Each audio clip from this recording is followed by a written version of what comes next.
Hello everyone. आज आपण एक नवीन एक्सपेरिमेंट ज्या मॅन्युअल मध्ये आहेत पहिल्या एक्सपेरिमेंट पासून चालू करतोय. ठीक आहे, त्यातला आपण बरेचसे एक्सपेरिमेंट आपण ऑलरेडी लेक्चरला कव्हर केले, तरी पण आपण पुन्हा हे चालू करतोय. ठीक आहे, सुरुवातीला कोणताही प्रोग्राम करताना ॲपलेट साठी java.awt.star आणि import स्पेस applet.star ह्या दोन फाईल कंपल्सरी तुम्हाला इम्पोर्ट करणं आवश्यक असेल. ठीक आहे, त्यानंतर आपण ॲपलेटचे प्रोग्राम ज्यावेळी रन करतोय, आपण जसं बघितलं होतं की आपण आपल्याकडे दोन वेज आहेत, एक ॲपलेट व्ह्यूअर आहे आणि दुसरा ब्राउझर आहे. आता आपण जे करणार आहोत तसे ॲपलेट व्ह्यूअर मधून करणार आहोत. काही वेळेला फ्रेम सुद्धा आहेत. आता आपण जे नोट्स मी ज्या प्रोव्हाइड केलेत त्या विथ रिस्पेक्ट टू फ्रेमच्या आहेत.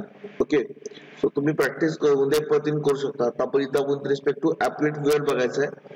सुरुवातीला आपण काय करतो की ॲपलेट टॅग ऍड करून घेतो. ठीक आहे, सो ॲपलेट टॅग ऍड करायचा. ॲपलेट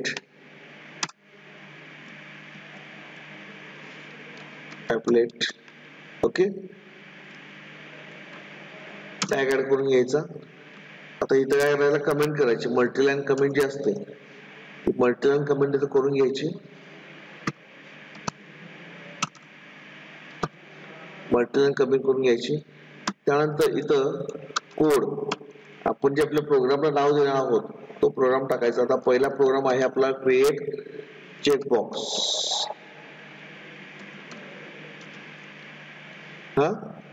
क्रिएट चेकबॉक्स. तर आपण तो प्रोग्रामला आपण जे नाव देणार आहे ते इथं टाकायचं आहे. विड्थ इक्वल टू तुम्ही कितीही टाकू शकता, depends on your screen resolution.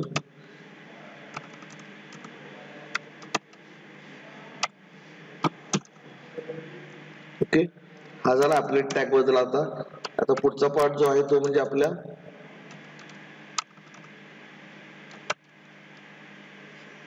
Class बद्दल आहे.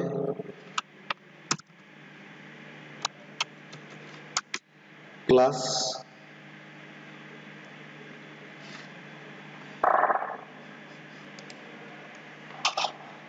Public class create checkbox. आपल्या क्लासचं नाव पाहिजे कंपल्सरी. आता इथं आपण काय करतोय, एक्सटेंड्स ॲपलेट करतोय. आता नीट लक्ष दिलं तर इथं हा जो ॲपलेटचा ए आहे हा कॅपिटल आहे आणि इथल्या ॲपलेटचा जो ए आहे तो स्मॉल आहे. ओके, सो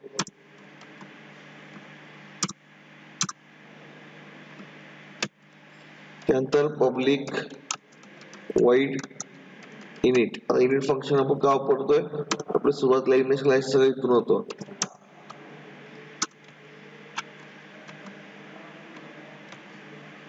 ठीक आहे, पब्लिक वाईड इनिट. आता आपण काय करतो, चेकबॉक्स साठी करतोय. सो चेकबॉक्स आपला जो आहे तो आपला क्लास आहे. CB1 हा ऑब्जेक्ट झाला. इक्वल टू आपण सेकंड कन्स्ट्रक्टर यूज करतोय, ज्यामध्ये आपण काय करणार आहोत, त्याला नेम बाय डिफॉल्ट पास करणार आहोत. समजा आपण त्याला 1 नाव दिलं. ओके, आणि इथं ऍड करायचा, ऍड CB1. ओके, सेव्ह करायचं.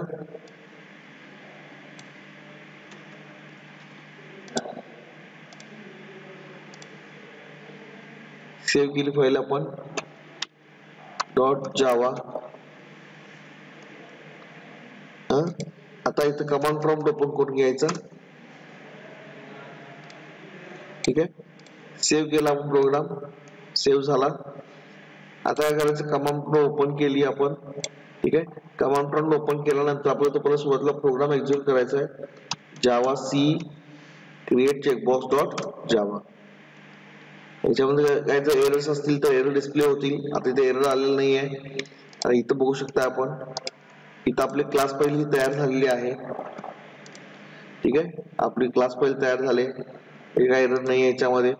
आता आपल्याला काय करायचं आहे की ॲपलेट व्ह्यूअर मध्ये डिस्प्ले करायचं आहे. सो ॲपलेट व्ह्यूअर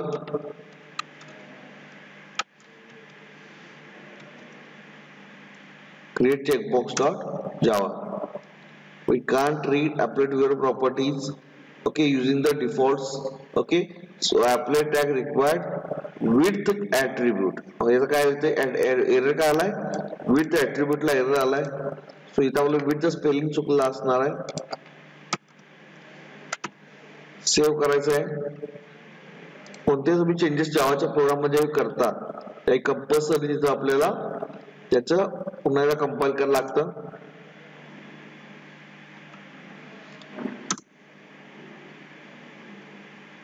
आता इथं बघा आपल्याला हा अपडेट दिसतो. इथं तुम्ही हा चेकबॉक्स मी टिक करू शकता. ओके, असा पण आपण एक सिंपल प्रोग्राम केलाय. आता याच्यावर तुम्हाला एक क्वेरी आली असेल की बाबा वरती एक्सेप्शन दिलं, सॉरी एरर दिलं, वॉर्निंग दिली होती, तरी पण कंपाईल कसं झाला. तर तुम्ही जर प्रोग्राम केअरफुली बघितला तर हा जो पार्ट आहे हा कमेंट मध्ये आहे. सो इथं आपण काही पण एररचे जर लिहिले, एरर विथ एरर जरी प्रोग्राम काही पण टाकलं तरी तो तुमचा कंपाईल करेल. ओके, पण आपलं मी एक्झिक्यूट ऍप्लिकेटर मध्ये इंटरप्रिट करत असता त्याचे सगळं ते ट्रॅक चेक करणार असेल. ठीक आहे, सो या पद्धतीने आपलं बेसिक सगळं जे आहे ते वर्कआउट होईल. आता ऍक्च्युली आपला चेकबॉक्स ग्रुपचा जो यूज आहे तो कशासाठी असतो की आयटम सिलेक्शन साठी असतो. आता आपण काय केलंय तर एकच आयटम सिलेक्शन म्हणून केलंय. अशावर आपण मल्टिपल आयटम सुद्धा आपण घेऊ शकतो. समजा आपण काय केलं, इथं 2 आयटम घेतले.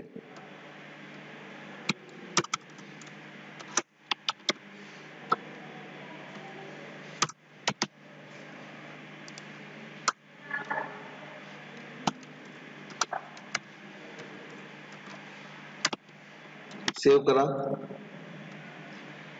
पुन्हा एकदा कंपाईल करून बघा.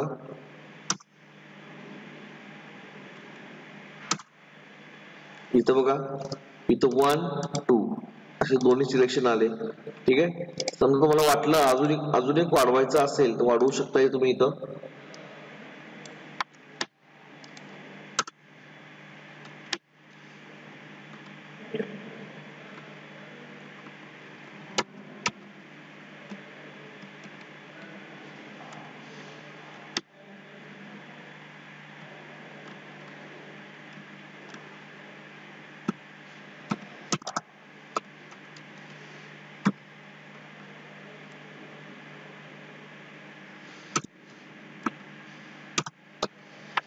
ओके, सेव्ह करा.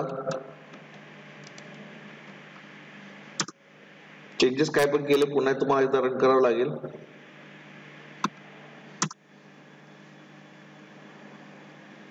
आता इथं 1 2 3 असे आलेले आहेत.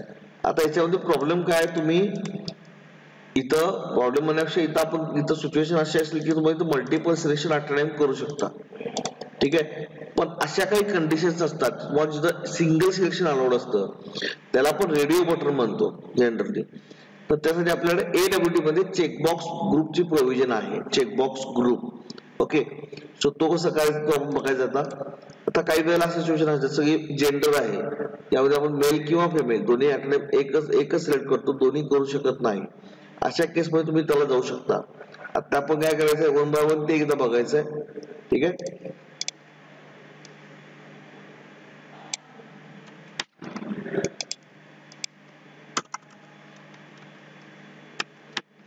फॉर सिंगल सिलेक्शन तुम्ही कमेंट टाकतोय आता वाटलं तर तुम्हाला. Checkbox group. ओके, आता इथं समजा आपण काय नाव दिलं, यम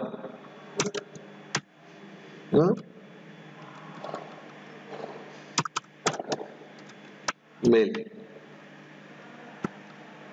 ठीक आहे, सो त्याआधी काय करायला लागेल तुम्हाला, चेकबॉक्स ग्रुपचा एक ऑब्जेक्ट तयार करावा लागेल. Checkbox group. ओके, CBG समजा ऑब्जेक्ट असेल, न्यू चेकबॉक्स ग्रुप. ओके, आणि तो इथं आपला ऑब्जेक्ट पास करावा लागेल. CBG कॉमा ट्रू, म्हणजे इथं हा जो बुलियन व्हॅल्यू असेल म्हणजे ट्रू म्हणजे जो आधी सिलेक्टेड असेल का नसेल यासाठी. ओके, समजा इथं F असेल ऑब्जेक्ट याचा F. आपण जेंटरचं एक्झाम्पल बघतो इथं, कॉमा CBG कॉमा फॉल्स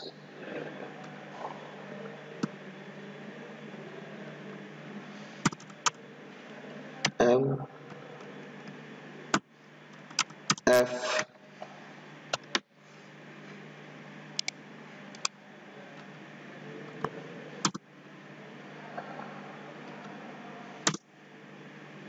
आणि इथं बघा काय आलं तर रेडिओ बटन मध्ये बघा, आता इथं बघा राऊंड करतोय, हा राऊंड दिसतोय, हा चौकोन दिसतोय, ठीक आहे. So square stand for checkbox आणि round stand for radio button और चेकबॉक्स ग्रुप. तुम्ही इथे ऍट अ टाइम एकच सिलेक्शन करू शकता, दोन्ही सिलेक्शन अलाउड नाही तिथं, ठीक आहे. अशा पद्धतीने आपलं चेकबॉक्स आणि चेकबॉक्स ग्रुप जे आहे ते वर्किंग होतं. सेम आपल्याला मॅन्युअल मध्ये जे आहेत, ठीक आहे, मॅन्युअल जे आहे त्यामध्ये आपल्याला पेज नंबर 2 वरती सांगितलं आहे की design and update or application to demonstrate the use of radio button and checkbox. त्यासाठीचा हा आपला प्रोग्राम होता, ज्यामध्ये आपण चेकबॉक्स आणि रेडिओ बटन किंवा चेकबॉक्स ग्रुप कसं यूज करायचं त्याचा आपण एक सॅम्पल प्रोग्राम बघितला आहे. सर्वांनी काय करायचं, हा घरी एकदा ट्राय करायचा आहे, ठीक आहे. चेकबॉक्स ग्रुप मध्ये काय असतं की तुम्ही at a time multiple selection किंवा आयटमचं मल्टिपल सिलेक्शन करू शकता, जे रेडिओ बटन किंवा चेकबॉक्स ग्रुप मध्ये अलाउड नाही.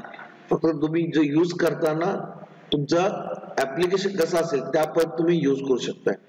So here is the end of our पहिला फर्स्ट प्रोग्राम. ओके, आता पहिल्या एक्सपेरिमेंट मध्ये आणखीन एक प्रोग्राम आहे, त्याचं नाव आहे design application to create the form using text field, text area, button and label. Okay, तर पण बघायचं आपलं तर काय करू शकतो आपण. आता बरेच वेळेला आपण काय करतो की एखादा फॉर्म वगैरे आपण भरत असतो, ठीक आहे, ऑनलाईन फॉर्म वगैरे भरत असतो. तर त्या केस मध्ये आपण काय करतो की label, text field, text box असे बरेचसे यूज करत असतो, ठीक आहे. त्यामध्ये आपण आता नवीन एक बघायचा आहे प्रोग्राम, ज्यामध्ये पुन्हा एकदा सेमच इथं येईल, तुम्हाला इम्पोर्ट वगैरे करावं लागेल. Import Java dot AWT dot star या सगळ्या गोष्टी आहेत. ओके,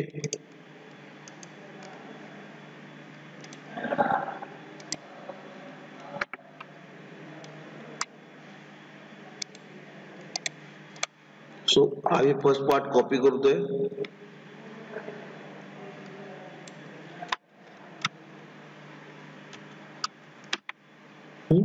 इथं फक्त काय करतोय सॅम्पल प्रोग्राम किंवा सॅम्पल असं लिहितोय, सॅम्पल प्रो लिहितोय असं, ठीक आहे. हेच नाव म्हणजे त्या क्लासला यायला पाहिजे. हा पार्ट प्रत्येक प्रोग्राम साठी सेमच असेल,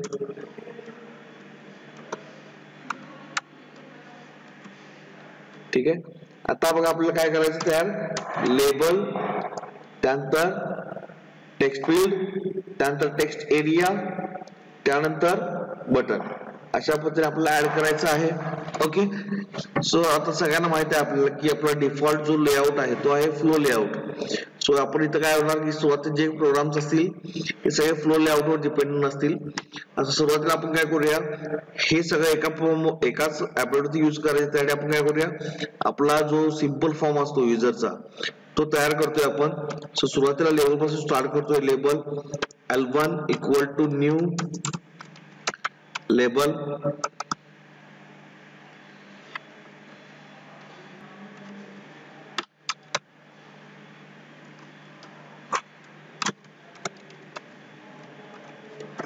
नेम, ऍड L1, त्यानंतर टेक्स्ट फील्ड आहे, टेक्स्ट फील्ड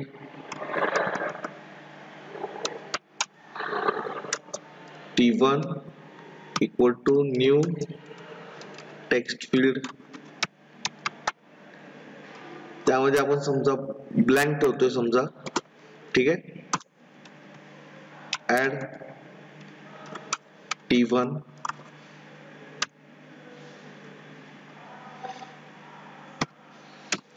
सेमिकोलन त्याला विसरायचं नाही,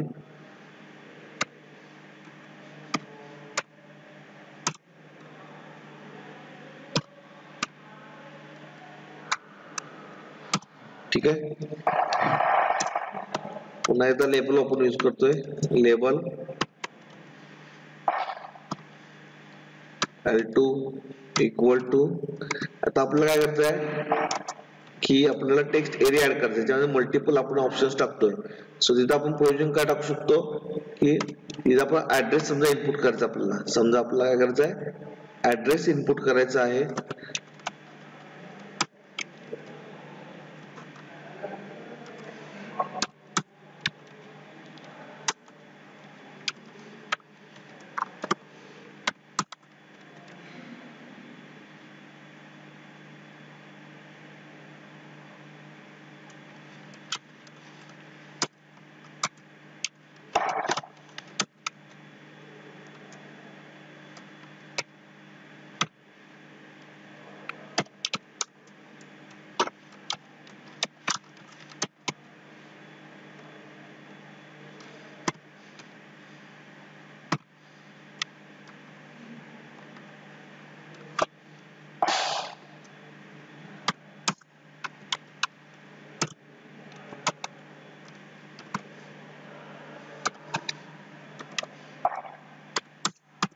सगळ्यात शेवटी बटन आपण कसं जनरल ऍक्टिव्हिटी यूज करतो, बटन तर सबमिशन साठी.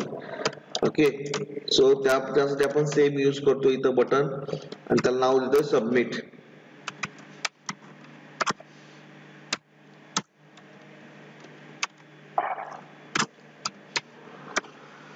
ओके, अशा पद्धतीने आपण वर्कआउट करतो इथं. हा आपला एक सिंपल प्रोग्राम झालेला आहे, त्याचं नाव आहे सॅम्पल प्रो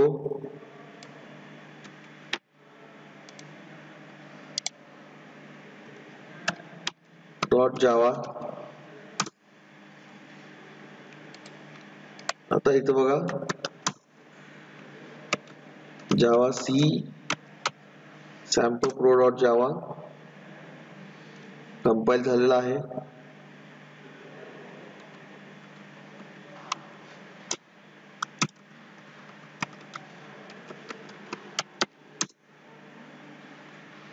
आता इथं बघा, इथं नेम आहे, त्यापुढे आपल्याला टेक्स्ट फील्ड दिसतं. ठीक आहे, त्यानंतर इथं आपण तुमचं जे काही नाव असेल तर टाईप करू शकताय. आता इथं शॉर्ट बर दिसतंय कारण आपण डिफॉल्ट यूज केलाय. त्यानंतर हा ऍड्रेस पुढचा पार्ट जो आहे, हा त्याच्यामध्ये आपला हा ऍड्रेस मध्ये लेबल आहे, हा टेक्स्ट फील्डचा एरिया आहे. आता इथं तुम्ही मल्टिपल लाईनचा वर्ड टाकू शकता. आता हे, आणि इथं शेवटी सबमिट बटन आहे. अशा पद्धतीने हा सिंपल प्रोग्राम आहे, तुम्ही तो पण ट्राय करू शकता. आता टेक्स्ट फील्ड आणि टेक्स्ट एरियामध्ये फरक आहे की तुम्ही टेक्स्ट फील्ड जे आहे ते सिंगल लाईन साठी यूज करता, आणि टेक्स्ट एरिया हा मल्टिपल लाईन साठी यूज करतो. आता किती लाईन डिस्प्ले करायचे हे पण आपण ठरवू शकतो. जसं आपण कन्स्ट्रक्टर यूज करणार आहोत, डिपेंड्स ऑन कन्स्ट्रक्टर, आपण ठरवू शकतो की बाबा कोणतं यूज करायचं आहे. ठीक आहे, आता इथे बघा हा नेम खूप शॉर्ट दिसतोय, तर त्यासाठी आपण प्रोव्हिजन पण आहे आपल्या. तर नेमचं तुम्हाला फील्ड साईज वाढवायची असेल तर आपण इथे काय करतो, इंटिजर व्हॅल्यू पास करतो. समजा 25 पास केली म्हणजे आपल्याला किती कॉलमचा तो टेक्स्ट फील्ड पाहिजे आहे ते आपण ठरवू शकतो इथून. ठीक आहे, हे ठरवून झाल्यानंतर आपण पुन्हा एकदा कंपाइल करायचं आहे, सेव्ह करून.